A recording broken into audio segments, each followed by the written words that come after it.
Hello, hello. We are live. Kevin, we will get started in just a few moments here. Everyone who is joining us today, and I already see folks joining in the comments, I am so excited. I'm Aaron Roy from Teachable, but today I get the chance to host a workshop with Kevin Shen. Today we're going to be covering how to film professional looking videos at home. So for everyone joining today, we have some incredible content coming to you from a real expert in his actual field. We'll get started in just a few moments. If you've never been on a workshop before, this is your first with Teachable, we welcome you. Please let us know in the comments that you can hear us. Please let us know where you're joining us from. And me and Kevin will just make sure our audio is all good to go before I kick it to him. So Kevin, say a few words. Hey, can you hear me? Hello, hello, hello. Mic check. You sound great on my side. Let's just make sure in the comments that folks can hear us. I'm hearing that we look good, we sound good. That's important. And just to let you know, Kevin, where some of these folks are writing in from, because I can see the YouTube live comments. I see California, Germany, Portland, Novato, New Jersey, Mississippi, Texas, Italy. Good evening to the folks joining us from Italy today. UK as well, Dubai, Oregon, more Italy, Colorado, Afghanistan. I mean, this is incredible. We appreciate everyone joining us here from all over the place.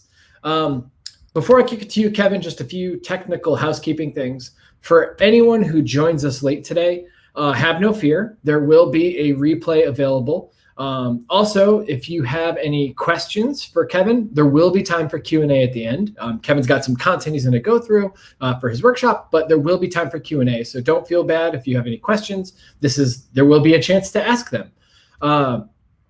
And again, I cannot stress enough, there will be a replay. It's the question we get asked most because folks join 10 minutes late. And if there's anything that Kevin covers today that you want to go back and rewatch, feel free. This is YouTube. Like, you can always fast forward back to the live, and don't feel bad that you're going to go back to make sure you got a note taken correctly on something.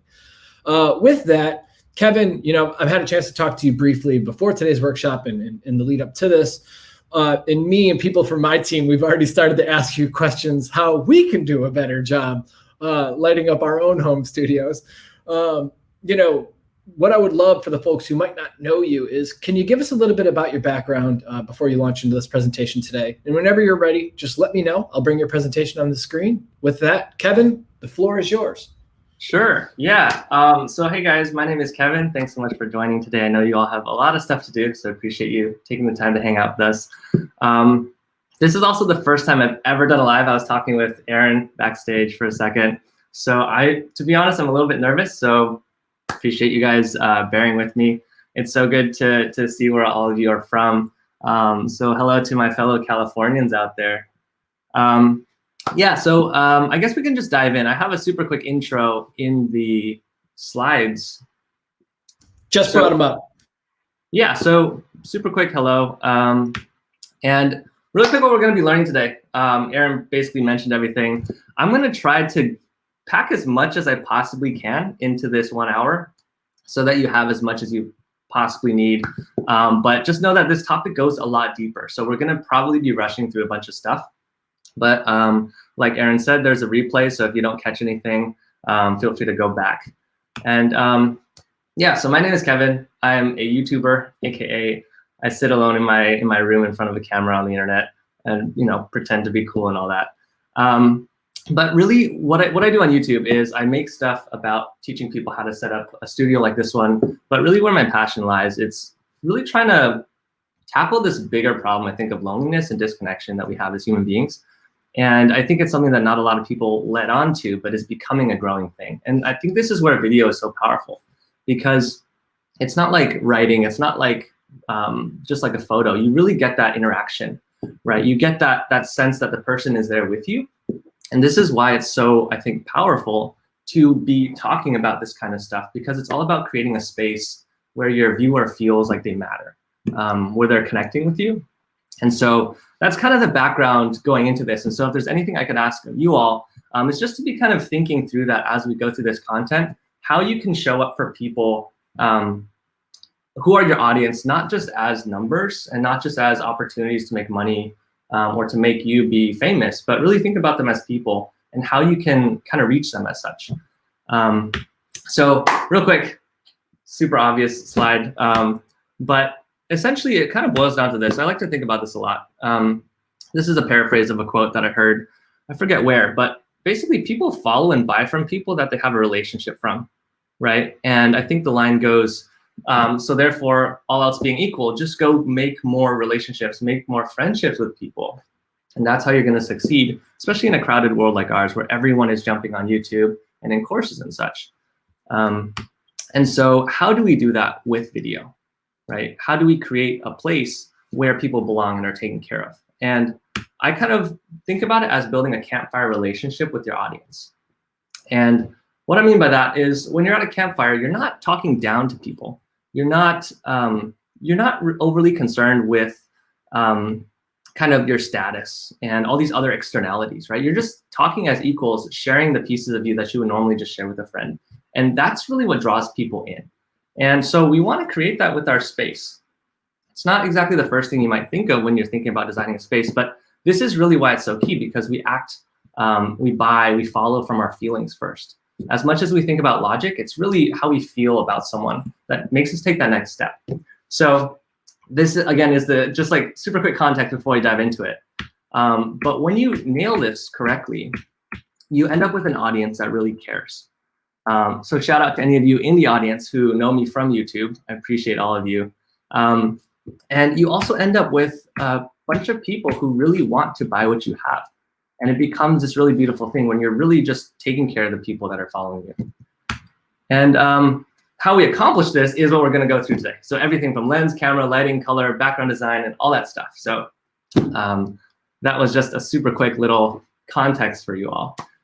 So now I think the main thing when it comes to studio design is people often come to me and ask, like, why do my videos not look so great? Right? I have these ideas in my head of all the stuff I want to make, and it's going to be awesome. And then when I sit in front of the camera, I look like garbage. And then I don't feel like I want to do this anymore. And it gets really confusing and very intimidating when you first start, if you don't really have a key North Star to follow. And what I tell everyone that I work with and teach is everything you do is based on a guiding principle that I want to share with you today. And in order to understand that, I've kind of made it all smart and intellectual looking, but this is what I call the cinematic design pyramid. And pretty much the thing at the top is kind of the main goal, right? Our most important job as people making videos, showing up on screen, and designing this space that we're basically designing an experience for our audience. And that number one job that everything goes back to is we're guiding the viewer's attention, right? And it's not just informational brain attention, it's the heart attention. So it's information plus the feelings. And the fundamental tool, this is the key point, the fundamental tool we use to guide that attention is depth, right? So to help you understand a little bit more of what that is, it's helping people understand what is important and what is not. So whether that's your audio, whether that's, you know, with your camera, but even with your visuals, right? That's what we're talking about here. It's how do we show people what's important to look at? So when they're looking at a bunch of clutter, they're not like, oh my God, what's going on? And then they're confused and they leave and click to another video. Instead, if you help them see, okay, this is important, and slowly feed them very digestible content visually, it helps people feel a lot more at ease, a lot more comfortable with you, a lot easier to trust you. And so we want to take this and we want to design our entire visuals around that. And so just to go through some of it, again, I don't know if we have time to go through all of it, but just basically stuff like sharpness versus blur. Our eyes naturally gravitate to what's sharp on screen. And so we can use our lens, like we'll talk about in a little bit, and positioning ourselves with distances to make sure that we're sharp on camera and everything else is slightly blurry. This mimics what the eye sees and is a lot more natural for people. So people feel a lot more comfortable interacting with your content. And then static and movement. As you can see, I've got a lot of nervous energy, so I'm moving a lot, right? But that's a good thing because everything else is static and it adds to the environment, but it keeps their attention locked on you. And same with the centering and the sides, right? So how you frame your shot is super important. Low contrast versus high contrast. Letting stuff in the background sort of fade away in the way you design it, in the colors, the brightness, the textures, and all that stuff we're going to get into. And kind of the rest of it, we can come back if we have time. And so in order to do all that stuff, right, we have these different components, starting with the lens, but also how we design our background, how we do our lighting that we're going to go into also. And with each of these steps, just keep coming back to what I said before about the depth, right? So with our lens, we're really crafting the image here. And the fundamental choice we need to figure out is which lens am I going to use or buy, right? And this is just 5 lenses, but there's probably thousands of lenses on the market. And it's really confusing because they can cost between, a lens you get for free from some garage sale to $2,000, $4,000. So to demystify this just a little bit for you, you're choosing your lens for a couple factors, but one of them being your field of view. So all of you are, or most of you, I should say, are probably trying to film within your house or your office space. I'm trying to come up with a studio setup that looks pretty good in a limited space constraint. And so this is one thing that's going to be super important for you, is to consider what field of view your lens is going to have. If you have a super wide lens, you can come closer to the camera, right, and be filming in a space that's not as big and still be able to see everything like you can over here on the left. Whereas if you're filming with a narrower lens or like a longer one that looks more like a telescope, that's going to mean that you're going to be a lot more zoomed in, and you're going to get a different set of pros and cons with each of these. And so we're going to go through just a little bit of this to help you understand kind of what you're looking at when you're making this decision. Okay, so real quick, just to make sure we're all on the same page, if some of you already know this, please bear with me. But the way we talk about lenses, most of it is we just look at the focal length. Again, this is a little bit of an oversimplification, but you're looking at, on the left side is like the more wider lenses, the more fisheye looking ones, the lower numbers, and the higher numbers you go, the more telescopic it is. So pretty much, again, to oversimplify, focal length is how zoomed in your lens looks. Excuse me. So this is just an example of what you might get with each of these lenses, but this is, again, very oversimplified. The other thing to pay attention to, this is really where the magic of lenses starts to come into play. Because most people know you can turn your lens, zoom in and zoom out, and it changes the picture.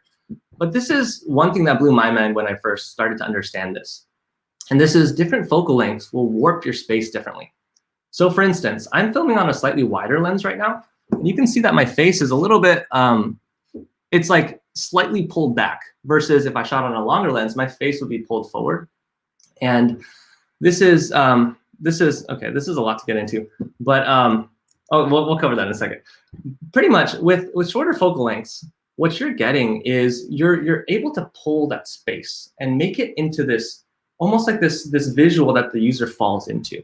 Because if you can see with the girl on the left, everything seems so deep behind her, right? And so you get that kind of look that you get in a vlog or something that's more personal, right? On the other side, you have something which is a longer focal length, which makes the background come a little bit closer and expanded, right? And we'll get into in a couple seconds how you can actually use these to change how you're setting up your background. So actually, I won't jump into that yet. We'll save it for in a second. But you can kind of see how the space that you're creating for your audience is very different, right? And fundamentally, when you're creating your space, you're trying to create a place where your viewer feels like they belong and where they're taken care of. And that's what's going to keep them wanting to come back and engaging with you, versus somewhere that feels really uncomfortable and hostile. You just kind of naturally don't want to be in those spaces. And so that's a big reason we kind of make these decisions the way we do. And so on the left, we have more perspective, but you'll notice there's less blur because of the shorter focal length. On the right side, you get more blur, so it looks more cinematic and softer and nicer to the eyes, but there's less perspective. So you can kind of go through and think about your brand and like what matters more to you. And this is the key thing that I wanted to share with you all. When you have not enough space, for instance, to paint your background or something, you can make use of this really interesting thing that happens when you use different focal lengths. So on the left, I'm shooting on a wide lens. On the right side, I'm zoomed in a lot more. And notice I've pulled my camera back so that I'm still the same size in each shot. But however, when I step out of the picture, realize how much different size of the background is visible. So if I'm shooting on the right side, I only have to paint about half as much of the wall as on the left side. So if you're in a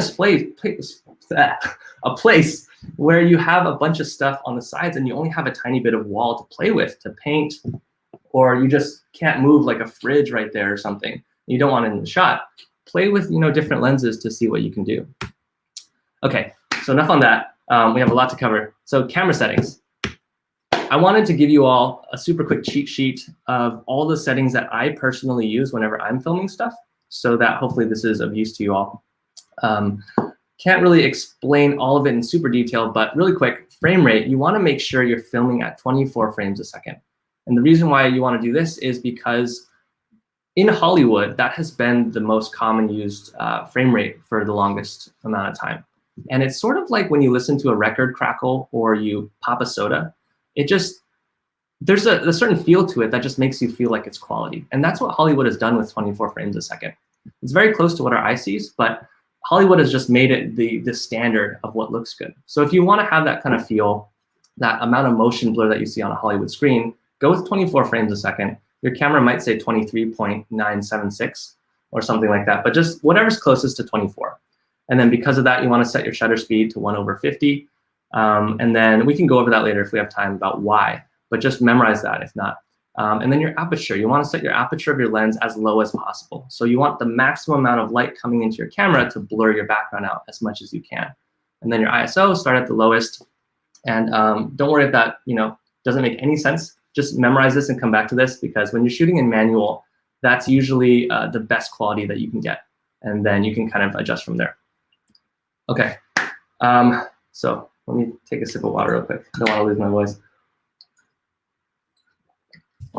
Well deserved. I actually just took a note on those frame settings. That was something I didn't know. So it was a very, very useful point for this workshop host.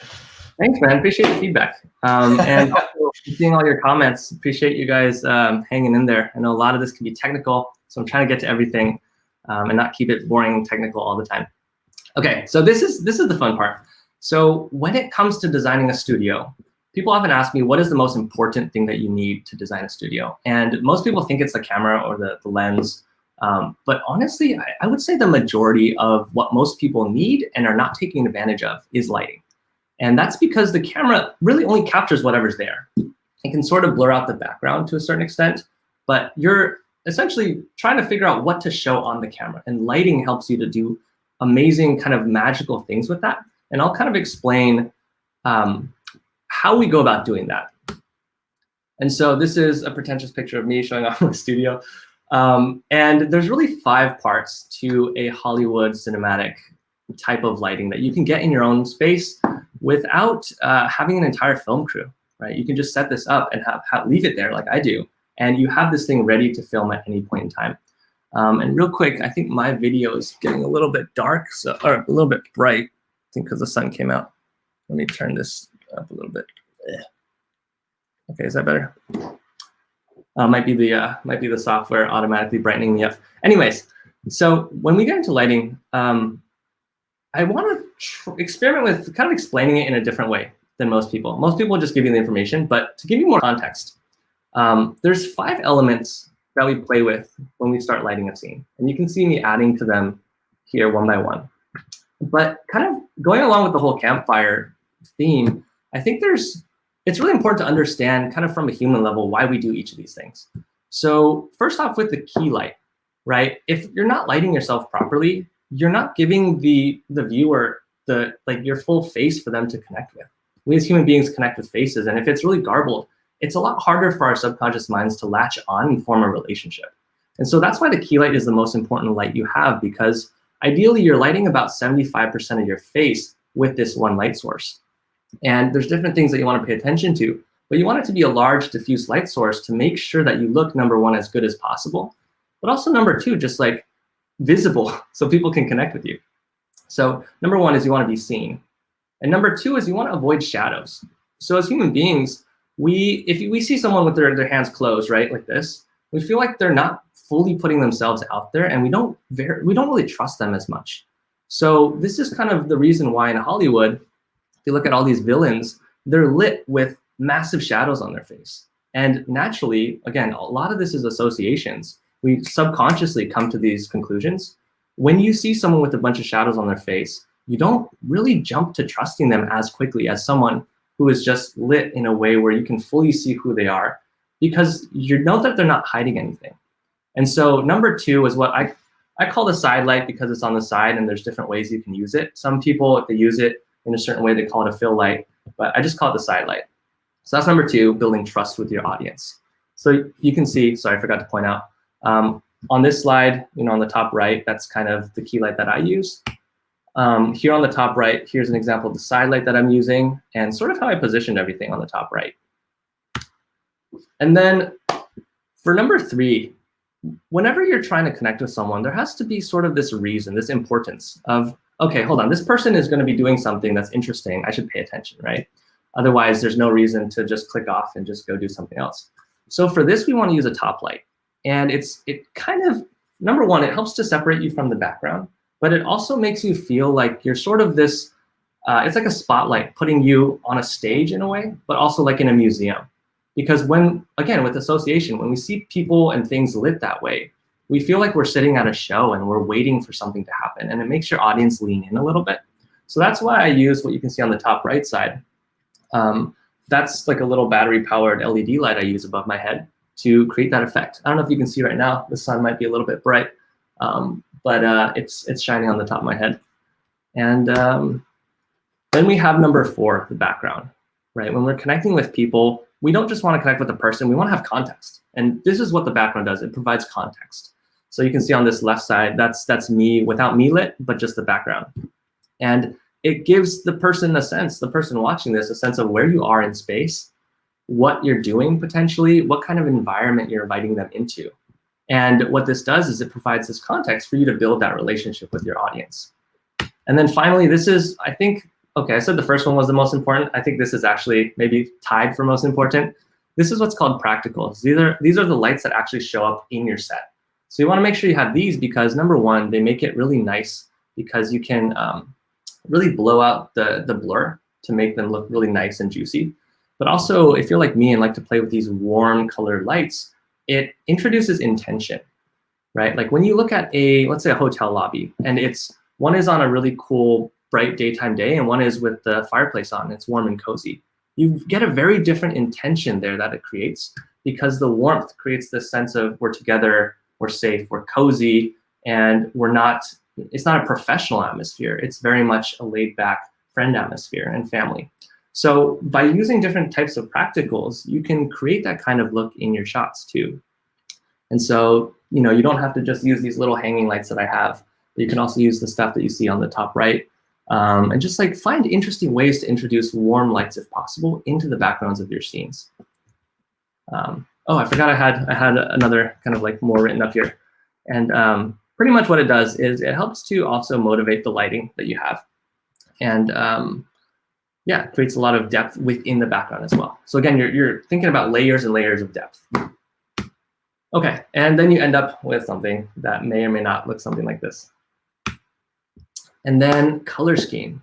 So another question I get a lot of the times, especially on YouTube, is what color should I paint my background? And that is a really good question because I think just by asking that question, you're really moving in the right direction. Most people, they'll take a video of something, they'll take a video of themselves and they won't think too much about the background color and they'll just stick with the normal eggshell wall that they have. And depending on your skin tone, that could be a good choice or a bad choice. But by not asking that question, it leaves a lot of room for just like a very mediocre type of shot. Sorry to call you out, Aaron. But it's like, if you're not thinking about that, you're leaving a lot on the table. Because what happens, again, remember with the visual separation pairs I talked about earlier to create depth, you can have, for instance, a darker color contrasting if you have lighter skin, right? Or the opposite, if you have darker skin, having a lighter color, that helps you build that contrast so the eye snaps to you. Or you can also play with cool and warm colors. Our eyes snap to warm and kind of move away from cool. So that's another way to bring the audience's attention to your face, to keep their minds from wandering too. And so we're gonna get into that in a second. But this is really the importance of color scheme here. Oh, and one more thing, also just in context of where the person's seeing the video, if you know that your website and your brand are a certain color, having it designed in a way where the viewer's scanning down the page and the video fits in with that color scheme is also a really powerful way to say like, hey, everything is so well designed. We're here, we're taking care of you. It's kind of just a package deal, you know? And so how do we choose our color scheme? Well, I think it starts by noting, if you look at most of the pictures that catch your eye, it's interesting. When I first noticed this, it kind of blew my mind. Most eye-catching images intentionally choose to exclude certain colors. It's not about jamming as many colors as you possibly can into a shot. So you can see here on the left, there are no greens or pinks or bright purples. It's really these two on the left colors, right? You have this orangish tan and this darker charcoal, plus like a lighter version of that gray.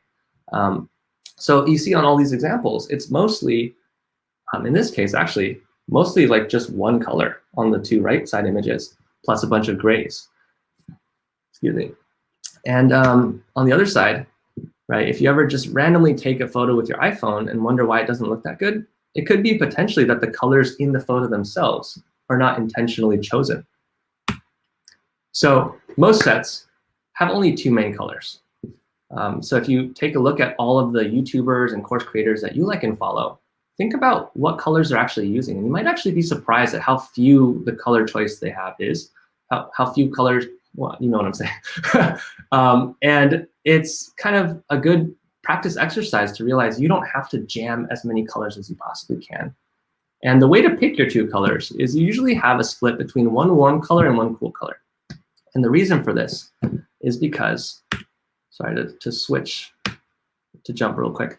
There's this thing called complementary colors. So colors on this color wheel here, it's like hypothetically the scientific way to see colors. When you have colors that are directly opposite each other, they work very well. And there's a bunch of other different ways that you could go about this, but complementary colors is probably one of the easiest ways to think about it. And you just pick two colors that are opposite each other, and those tend to pair really well together. But then there's also one other thing to pay attention to. Skin tones are all, even though like they're different tones and different brightnesses, they're all on the same rough color side of the spectrum, right? They're all between this yellowish orange.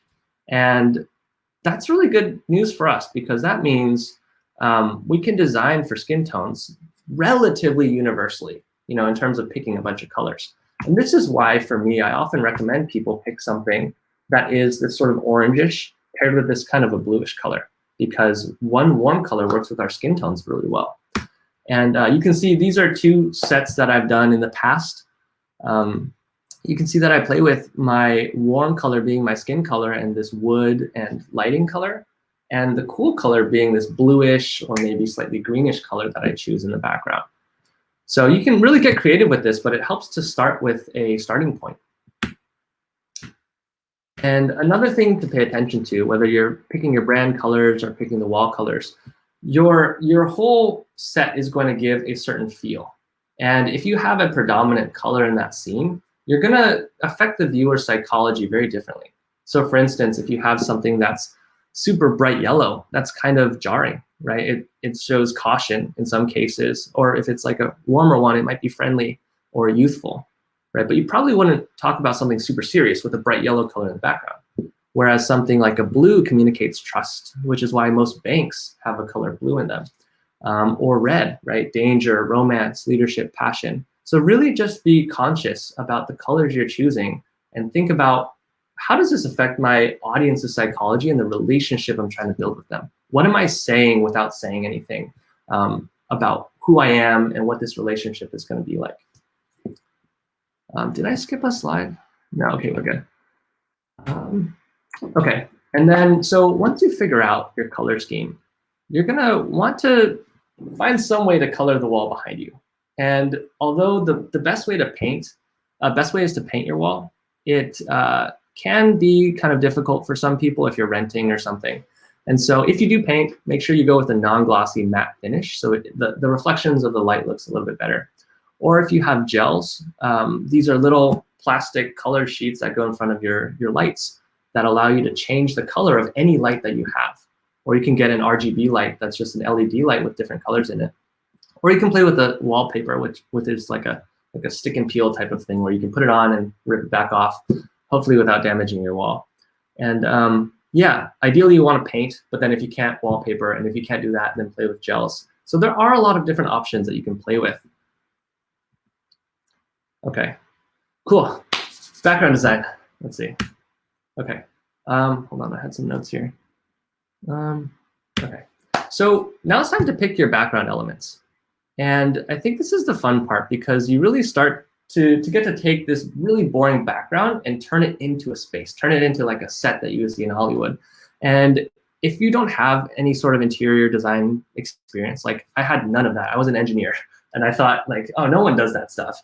But then when I started trying to figure this out, I had no idea what to do. And it's pretty difficult and intimidating if you don't have sort of like guidelines to follow. And so just a couple I kind of picked out from the course here for you guys. Number one, look for plants, because plants surprisingly do a lot for your psychology. You introduce like kind of this calming element in your scene, but it also makes you feel more mature and smart about what you're doing, right? Like you look at a plant and like, wow, this person, Kevin's so smart. He's got plants. He must be super cool and everything, have his life together. And what it also does is it creates the sense of depth in your background.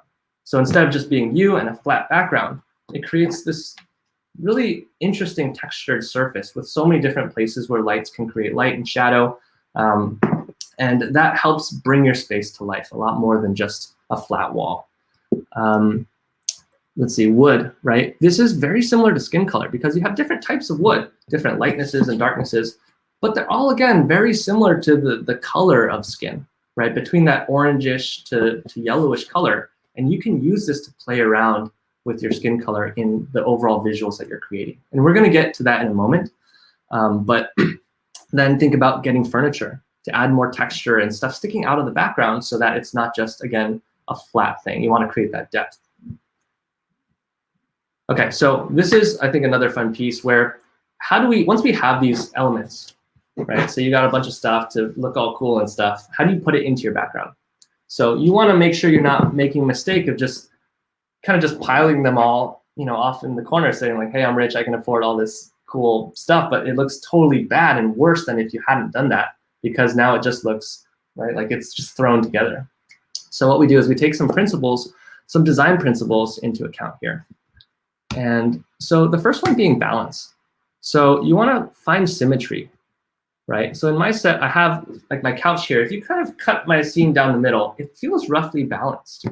And not just vertically, but also horizontally as well, right? A lot of people make the mistake of, again, putting a whole bunch of stuff down below in the bottom half of the screen, and then there's nothing at all in the walls, nothing above them, and it just looks really off, right? Because you're not just watching the bottom half of the video, you're watching the entire screen. So you want to make sure that your scene is well balanced. So you can also balance using different attributes. You want to balance for intensity. So intensity could be the brightness of a color matched with the size of an object, or how eye-catching and contrasting something is paired with some other, brightness or warmth or something like that. So you want to play with, like in this case, I have a big tree thing, but it's kind of dark and not as contrasty, right? But then I have this painting over here that you can see, which is smaller, but it's also brighter and more contrasting. So they sort of balance each other out in that regard. And then another one, rhythm. This is kind of an interesting one. When you're positioning objects, remember what I said about the wood and how it sort of brings your skin color when designed correctly. It brings that into the scene, and also with these orange glowy lights too. We're playing with this sense of rhythm. And what rhythm is it's repetition. Just like in music, when you hear like a beat, right? You know what to expect. You know that it's something that's just constantly flowing through the whole thing. It's this ever-present thing, this element that you're aware of. And so rhythm, when it comes to designing a studio background, is when you have these repeating elements, whether they're repeating textures, repeating shapes, or in my case, I really like to play with repeating colors. So if you kind of look here, I'm playing with the orange color. So obviously my face, I won't say orange, but you get what I'm saying. And then your eye goes, okay, here's something, and oh, there's another thing with the same color. Your eye darts down to that little wooden man thing, and then probably the stool underneath it, and then goes to my arm, and then goes up to my other arm, and then goes to the light on the wall, and then the other light, or not on the wall, like hanging here. So you can see now, because there's a lot of things that are very sort of grouped together, your brain starts to hop between them. And so if, as you do, hopefully not right now, but like most people get bored when they're watching you talk on a video. And if you don't have something to keep their brain interested, they're gonna leave and click onto something else. instead of staying within the frame and looking at all the stuff that you've designed to catch their attention and bring it back, right? And that's one reason rhythm is so powerful. It's one tool we use to accomplish that. And so, yeah, try to find ways to repeat certain elements within your frame if you can. And then another one, harmony. So harmony essentially just means the items that you choose should make sense together in the same space, right? You wouldn't want to have, I don't know, something from the 1700s and something super futuristic, right? Those things wouldn't really make sense together. So it doesn't have to be super drastic, like perfect. But for instance, what I did, I have this lounge lighting plus wall art. Again, I'm trying to create this sort of a campfire feel where people don't feel like they have to be anyone else, where they feel like they're understood and can just be like human beings, right? And then I have a cozy pillow and like quote unquote smart decor, because I like to talk about stuff that goes deeper than just, like regurgitating information that everyone else is regurgitating, like trying to think about life and be more intentional in that way. So in this sense, everything kind of fits the goal. And again, back to the cinematic design pyramid, right? I'm trying to communicate and guide the viewer's attention and kind of create this space with that in mind. And so if you're ever confused, one shortcut that you can do to get harmony is to pick a bunch of stuff that makes to rephrase, if you don't know how to make all your items fit together, you can kind of flip that problem on its head and just kind of think of it as, let me just go buy stuff that would make sense together in the first place. So the way you can do that is to look for stuff that all center around a specific design style. So an industrial style you can see on the left is kind of like this factory brushed metal look, a lot of black metals and really rusty looking stuff. And then you have mid-century modern, that's another style that looks really good, very common YouTuber and course creator aesthetic. Then you have Scandinavian, and then if you want to play with something more like a gamer feel or more high tech, you can play with the neon vibe. And all the stuff that you pick should sort of come together on its own into this harmonious feeling without you having to have to know, does this match this, right? Because not all of us have that background. I certainly didn't. And it's either you guess and check and you just experiment for a long time and spend a lot of time and a lot of money doing that, or you can kind of take shortcuts like this. So there's more that we can get into later if we have time. But I wanted to jump forward real quick.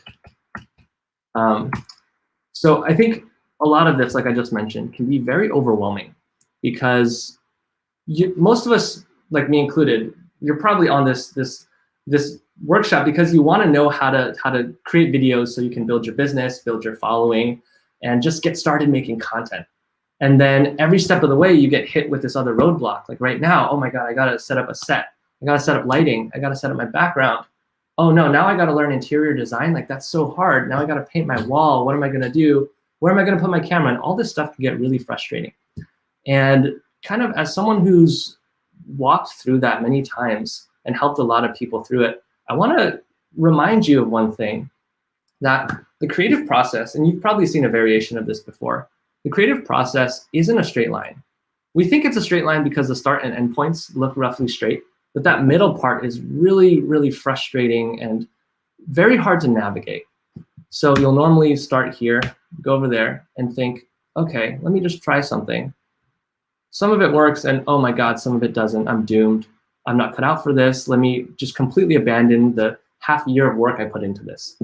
And I just want to encourage you, for those of you who have tried and felt discouraged on your studio or are kind of just in this process in general, that the way out is to keep trying something new, right? Try to seek advice like you're doing here on this workshop. This is awesome. It's giving yourself more of these, I like to call them like creative mutations. You just mutate it, try something new, see what works, leave what doesn't work, mutate that a couple times, and you just keep trying. Because remember, you can paint your wall again. You can return a piece of furniture you got if it doesn't fit. You can change your lenses, right? You can move your camera stuff around. So you have flexibility to play with. And again, it is this guess and check process because right, creation is by nature uncertain. It's venturing into creating something new. And so if it was all spelled out, we wouldn't have the benefit of getting to have all this impact that we have and create all this cool stuff. So yeah, And also, yeah, so I know there's a lot to cover, but we're already at the 40-minute mark. So we're a little bit short on time here, but I wanted to leave some room for Q&A, and wanted to just let you know that there is a lot of stuff that I'm trying to make available to everybody, everyone that I talk to and help with this stuff. And I tried to jam it all into this course that doesn't really fit on like a 1-hour workshop. And so if you're interested, it's at dreamstudiocourse.com. And you can see that these people on the left side are wonderful people who are gutsy enough to let me put their before pictures on the left side of the screen, so you can see what their studios looked like before. And I think that's all of us. My studios used to look like that. And going through the material, they ended up with something that looked more like on the right. And yeah, so in the course, we go through a lot of the stuff that we skipped through and didn't have time for here, as well as going through a lot more detail. I actually break down how I set up 4 different studios in this single room that all look very different. And I walk through, I actually measure everything out for you and tell you where everything is placed, the exact gear I use, the lighting, the settings. And so if this is something that's holding you back, where either you don't like what your studio looks like and you're just like, I just want to get past this so that I can start making my content, this is holding me back. I actually made this with folks like you in mind, because that's who I was in the beginning, to be honest. And it's a course for beginner and intermediate video creators. So if you like the stuff that we talked about here, it's going to be right up your alley. And let me see, just to make sure I'm not missing anything. Well, one thing I wanted to add, Kevin, is I actually just popped in the YouTube chat the link to Kevin's class as well. It's also in the YouTube description, and it should be pinned as a YouTube comment. Also, for anyone who registered for this workshop, we'll send that out after as well. Again, to repeat, we're going to get to Q&A in a few minutes. So, Kevin, actually, while we talk about your class for a few more minutes, I've already seen a bunch of questions come in. But if anyone else has any questions they'd like to get in, this would be the time to put them in the YouTube chat or wherever you're watching this. That way we can try to get to as many as we could before the workshop is over. So to repeat, that link to Kevin's class is in the YouTube chat. It's also in the YouTube description. And for anyone who registered for this workshop, we'll send it out after as well. So, you should have ample opportunity to access that. Any words you want to add on that? And if not, we could start hopping into these questions, because there's a ton of them from the audience. Cool. Thanks, man. No, I was just kind of like, I was trying to find my mental bearings, so I'm glad you jumped in. That was perfect. We got you. So folks, I apologize if I don't go in any particular order for these questions. I'll try to grab as many as I could. I just know some came in during the course of Kevin's workshop. So one of the first ones I want to grab, Kevin, is, one second, this one right here. We have a question here. If you can't see it, let me read it for everyone. It's, can you please go over the difference between like a large 18-inch ring light and 3-point lighting, pros and cons? Just, do you have any opinions on this? Can you weigh in a little bit? Yeah, no, that's a really good question. Thanks for asking that. So that's a question I get a lot, actually. A lot of people will buy a ring light because that's what they see on YouTube and see a lot of people using. But to be honest, if you think about it, right, like a ring light is just a light source that's about this big in diameter. And the reason you would want a ring light is if your face is super close to the camera. And if I'm right here and I have an 18-inch ring light, that can shine at me from all different directions and act almost like a 3-point light source, because it's coming at me from different areas. But when you're creating something like a studio where you want to be talking to the camera, right, and you're about this big in the screen, the only way to get that nice lighting with a ring light is to have it right here. So it would be in the shot and look really weird, you talking through a ring light. And so I try to recommend against it, to be honest. It's much better to get like what I have here. You saw the slide. Come on, where is it? With something big like this, like a key light, like a softbox, because it's about 2 times as big and will give you a lot more of this even lighting from a farther distance. So hopefully that answers your question. I noticed a couple comments that I wanted to just address super quick. If you guys have any questions of specifically what gear I use, I'm still trying to figure this out, but there's a chance that I might just I have this whole gear list in the course that talks about all the specific gear that you guys might want to use. So if that's of any use to you guys and we don't get to your questions here, definitely feel free to look at that, because that should answer your questions. Yeah. Well, and thank you for that, Kevin. Another question, which I have as well, so thank you for the multiple folks who asked this, is, yeah, just speaking to lighting and wearing glasses. Like I've tried a ring light before and I wear glasses. Sometimes there's like some nasty glare, just, best practices, ways of like making that look as good as possible. Like obviously you're wearing glasses and you look terrific. Thanks, man. Yeah, great question. You look terrific too, by the way. So I think with lighting, there's a couple different things. And if you just kind of think about it from a first principles perspective, you're going to get a reflection in the camera whenever you have a light source and it's bouncing off your glasses that happen to be at the correct angle for that to go into the camera. And so if you're looking straight at the camera, the only way you're going to get that lighting bouncing straight into your camera, if your glasses are, assuming flat, is if the light is directly in front of you. So honestly, the ring light is going to give you the most direct glare into the camera because it's reflecting from the camera back to the camera. Whereas if you set it up kind of like I recommend with the studio lighting, you have a light kind of on the side, right? You can see on the top right corner here, this is kind of, again, one thing I kind of go through. You have the light off to the side a little bit and another light off to that side. So you're fully illuminated, but the lighting is not coming from directly in front of your camera. Right? And it's also good because when you have a light coming directly at you, you look sort of like a deer in headlights. There's absolutely no shadow on your face. So you look very 2D and not interesting to look at at all.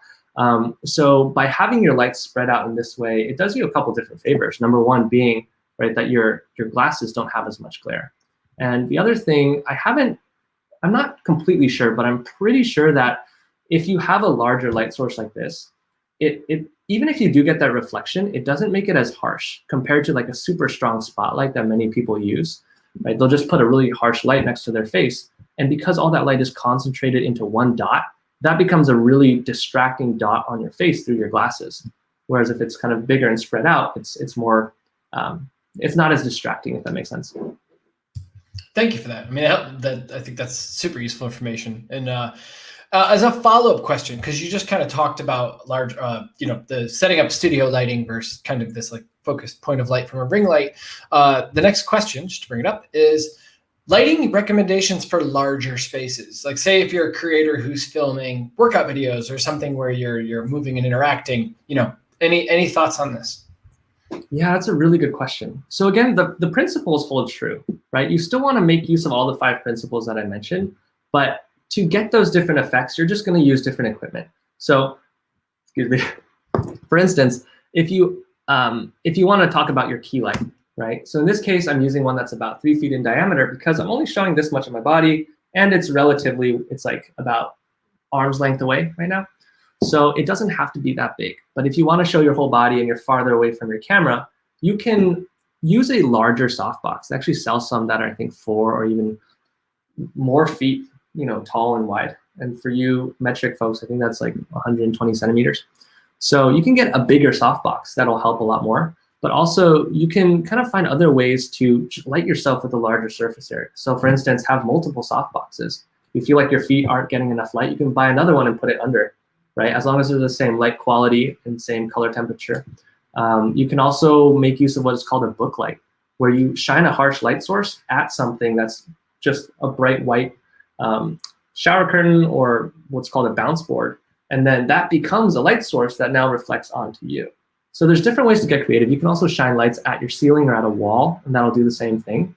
And pretty much what you're trying to do is just follow these principles of making sure that you can be seen, making sure there's not a lot of shadows on you. Those are the 2 main things. After that, everything else is just decoration. Yeah. Thank you, Kevin. Next question is around virtual backgrounds. How do you feel about using virtual backgrounds on a green screen? Any input or advice on this? Yeah, so that's a good question. It depends on what you're going for. So if you're a gamer, then it might be advantageous because then you could overlay yourself onto the game that you're trying to show. And a lot of internet culture likes these weird, like not perfectly cut out green screen, right? But right now, technology isn't at the place where I don't know if it's AI, but just like basically when it automatically cuts you out with the green screen, you often have to do it manually to get it perfect. And this is why the computer doesn't do a really perfect job. So you'll either get some parts of you cut out where you don't want it to be cut out, or you'll get a lot of this green tinting on you because of that green screen behind you.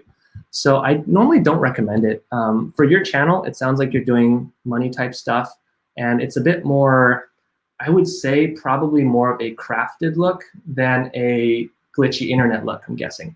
And so under that assumption, I would recommend not using a green background because it doesn't look as trustworthy and as mature as you probably want for the best results for your audience. But if you don't have any other option, I'd say like it's something to play with. But you would want to get your green screen as far back as possible so it's not splashing any green lighting on you. Yeah. Thank you, Kevin. There's a personal question, the next one, and it's, where did you get your lounge lighting, right? Yeah, this honestly is just IKEA. I didn't start off really knowing anything about interior design, so I just went cheap. So I went to IKEA and I saw these things hanging, so I thought, okay, $10. And yeah, that's something you can find. Yeah, I'm still trying to figure out whether or not to make the whole gear list public as just kind of a freebie. But if I do, I can probably, Aaron, can we email that out?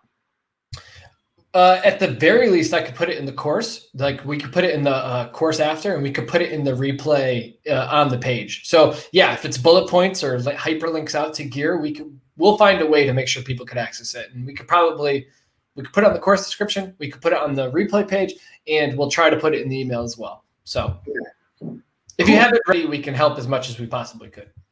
Okay, yeah. So if we can send that out, if I end up doing that, then you can find it there. But otherwise, it's just an IKEA light. Cool. And I think some of the next questions, there's a bunch of them around kind of starting out, and like obviously, you work up to a certain level of budgetary items. Let me just grab one of these questions. If you're just starting out, what would you recommend? Like, what are like the foundational elements as you start to really upgrade your production studio? Yeah, that's a great question. So number one, it's really about what effect you're getting, right? And you can sort of supplement different pieces of gear to get the same effect. And you're oftentimes trading between ease of setup, right? Like I can set up this softbox in 30 seconds versus if you have a much cheaper thing, it might take you 10, 15 minutes to set up, different things to reflect different things. But to kind of think about it this way, you want to make sure that you have some sort of key light. I think that's number one, most important. You don't want to be lighting yourself with a little bed lamp or something, or a flashlight even. That would look really bad. And so you want to find some way to get that key light look. And now how you do it could be a way that you save money. So I would kind of reframe your question, and instead of saying which item should you buy, think about more so, how can I get the same results for all of these elements by using the stuff that you already have or can kind of get for cheap, if that makes sense. And there's a whole bunch of stuff you can get with different budgeting levels. And I also explain that in the course, if that's helpful as well. Well, with that, right, talking about items we have, a couple different folks asked specifically about using the smartphones. This question's about using a smartphone resolution with 1080p, but I saw a couple different questions around, using an iPhone 12, like, because there's so many new settings. Just any thoughts on this or best practices to at least incorporate that into the workflow? Yeah, great question. So kind of piggybacking on the other one, definitely use whatever gear you have to start with. Don't let it stop you from creating content, because that's the most important thing. Now, if you're thinking about optimizing, I would say you probably want to get a better camera with like a DSLR or a mirrorless, because really the way the physics of light works is we as humans really like this blurry background because that's how our eyes see stuff, right? But it takes a certain sensor size to actually get that kind of a quality of result. So the size of the sensor and the size of light lens are what allows us to blur the things out and make it look nice. So with an iPhone, you only have a tiny little sensor and a tiny lens. So on its own is not going to give you that kind of blur that you're looking for. So you're not going to be able to get that Hollywood look. It'll look more like a webcam. But the thing is that the software is getting a little bit better. So they're getting better at cutting you out and blurring out the background with software. But last I checked, even with the iPhone 12, is not perfect at this point. So that's usually kind of a trade-off that you're just thinking like, okay, is it worth me spending this much money to get this amount of blur? And a lot of it kind of depends on your own content, right? Or in your own context. I would often say you should try to go for the best of the best. But if that's going to prevent you from making content, then definitely do with what you have, and just take that iPhone and learn to use the software settings that gives you a blurry background if you can. and just kind of see if that's good enough for you. And if you don't like it, switch it back. But just know that these are the tools you have available to play with. Couldn't agree more. So you just want to repeat it from, not the professional side to someone who also makes content. So many videos I've made, some of the best moments are things that were like spur of the moment with an iPhone. But like as I've gotten better, obviously I wanted to upgrade my setup and like don't let the gear be the reason you don't start creating content. But I would hope this workshop is to level up all of those assets. This is my key thing. I want to make sure people know. Yeah. Another question that came up is around audio, because your microphone, you sound really, really clear, right? So can you share a bit about just what's your audio setup, any recommendations? Yeah, right now I'm using my laptop, just like just the typical video chat. Sounds good. Yeah, but what I actually have down here, I don't know if you can see on my screen, I have this microphone down here. It's a shotgun mic, and I go through the course too and talk about this, but pretty much what you want with your audio is you kind of want to create that depth too. You want to make sure that you stand out and your background kind of fades away. Any air conditioning sounds, any sounds of your chair, all that stuff. You want to make sure that you have that depth in audio. And the function of it is to make you actually sound more charismatic. So I recommend people getting something like this, which is let's see if I can actually pull it off. This is a shotgun microphone right here. And this is kind of what they use in Hollywood. You don't have to get something that's this fancy, but you want a mic that's going to be able to let you capture good sound from a distance. Because unless you're doing a podcast where you have a mic right here, you need something that's going to be off camera. And so a shotgun mic is going to be your best bet, or a little lavalier lapel mic right here that you can clip on if you're okay with it being in the shot. That's going to allow you to get the best quality sound when you're recording. And it's going to allow you to also boost the power of your voice without having to talk super loud. So that's another thing where we associate not having to try as hard as being more charismatic, right? If you can talk without feeling like you're straining, people kind of trust you more. They feel like you're just more natural. So having the right kind of mic actually helps you to do that. I hope that answers the question. That makes sense? I think so, Kevin. Just grabbing a few more because we are starting to run a bit tight on time. Just one quick one. What's your actual focal length right now? The lens you're shooting with today? Yeah, sorry, let me put this back on screen. Yeah, so right now I'm using the 24 millimeter f1.4 lens, the Sigma, if that makes sense. Got it. Camera.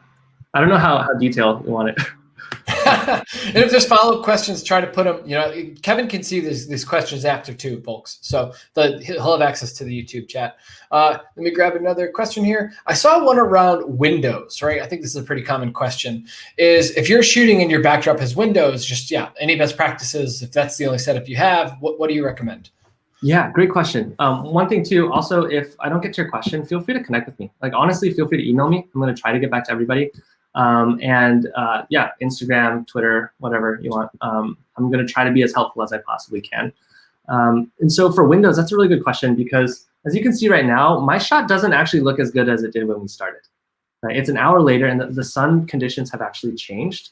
So it is not something I typically recommend if you're doing any kind of content that's going to take you more than about 10 minutes to film.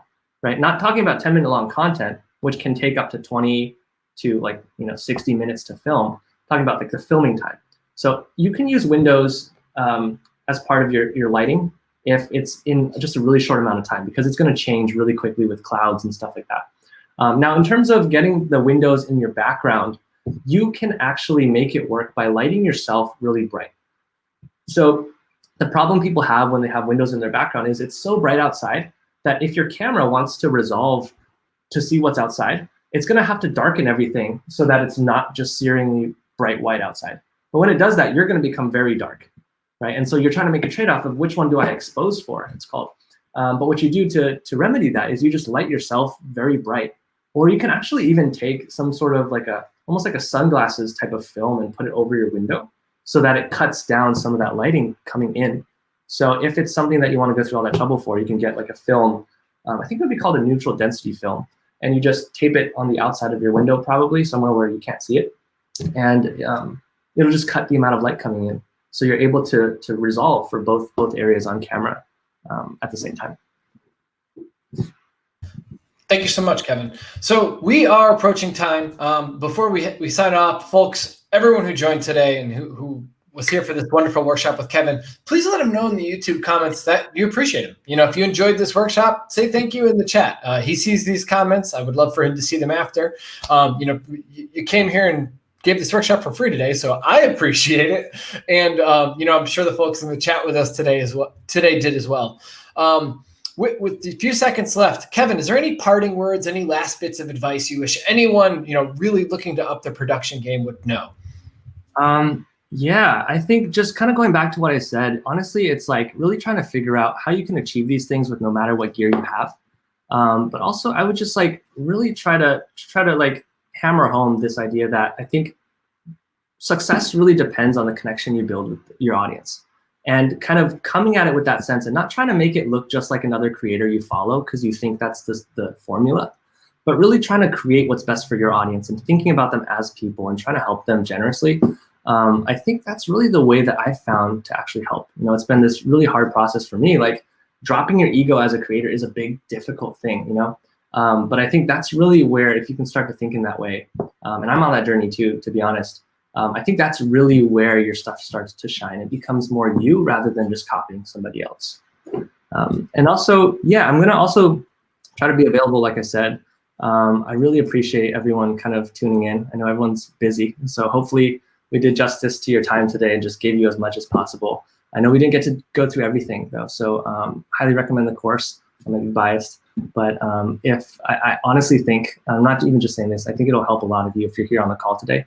But I'm also gonna just try to put it into practice, just be completely generous. So like, if there are any questions you have that I can help with, I'm gonna try my best to get through as many as I can. So seriously, feel free to email me, message me,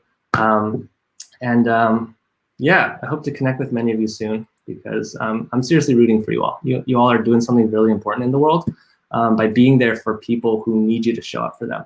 And I think that's a really special thing. So yeah, appreciate you guys. Kevin, we appreciate you too. I was a fan during this workshop as well. So we appreciate you sharing the info. Folks, we're going to sign off in just a second. Thank you so much for making time to join us today. Kevin, thank you again for sharing your knowledge and just incredible insight across this topic. With that, we'll be signing off in 3, 2, 1. Bye, everyone. Bye.